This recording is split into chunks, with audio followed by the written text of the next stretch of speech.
Welcome back to Inside City Hall. As we mentioned earlier, we sat down today with Transit Union President Roger Toussaint from inside the Bernard Carrick Correction Facility. And as you can expect, he is not backing down when it comes to attacking the MTA. Here is part one of that interview. Mr. Toussaint, we thank you for joining us tonight. We're here at the prison. You have been, for the most part, as any inmate is, stripped of your rights. Are you still defiant at this point as a labor leader? It's not a matter of being defiant, in my opinion. It's a matter of when you're inconvenienced or when you're called upon to make a sacrifice for what you believe in. And if what you believe in is just, then should you back down or should you surrender? And should you backpedal? And the answer to those questions is no. You shouldn't. There's no progress without sacrifice. And I suspect that this is only the beginning of countless sacrifices that will be required of people of goodwill, labor leaders, community leaders, and others, in order to defend what we have in America: pensions and health benefits and Social Security and Medicare and living standards, because all of those things are under attack in a big way. And that's what this drama is about. They want to silence people speaking out and standing up against those attacks. So my jail is symbolic to them in that respect. There's no gain that they get from putting me in jail for 10 days. It doesn't help labor relations, except in their hope, it helps to intimidate people. It says to people, if you stand up, this is what we'll do to you. Or if you negotiate on behalf of labor across the table and we don't like how it's going, we can put you in jail. And what is that? That's not equal footing. That's not fair negotiations. That is negotiating with a gun to people's heads, and that's unacceptable. Most working people understand that, they see that, they're very clear about it. Can you believe that you are in prison? You are in jail, Mr. Toussaint. Can you believe this has happened? Yeah, I think that is very interesting where these negotiations began and where we are at this point.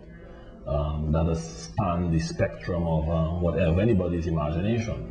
You begin the negotiations, high-profile negotiations, multi-million-dollar negotiations for tens of thousands of employees, and then on the one side of the negotiation table ends up being locked up in jail in a manner to try to put us on display, like a public flogging, to bully us in public. That stuff backfires. It has backfired all through history. You're not going to make opposition to the Taylor law go away by threats. You're not going to make people's defense of their pension and health benefits go away by threats or by jails. And why? Because the Taylor law is broken. There's a problem with it, big problem. The issue of pensions and benefits are real, palpable, critical issues for millions of people.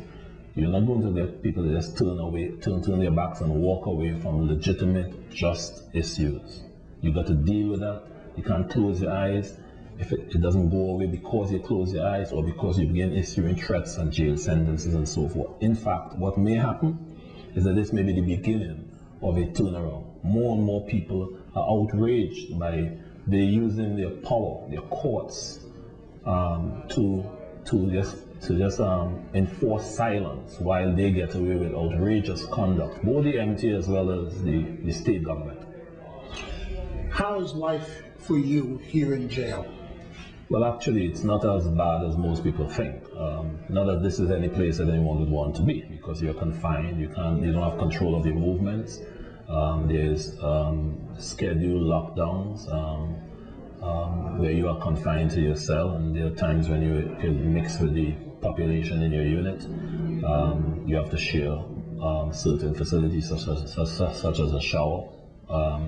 You're telling me Roger Toussaint, the leader of a union, has had to share a shower? Well, you don't shower at the same time in this particular unit, but you have to share the same shower.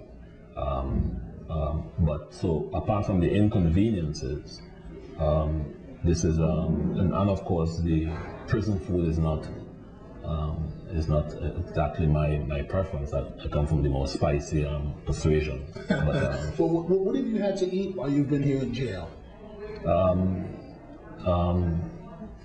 Today was meatballs and some pasta, corn. I imagine it is officially nutritious, but not very tasty.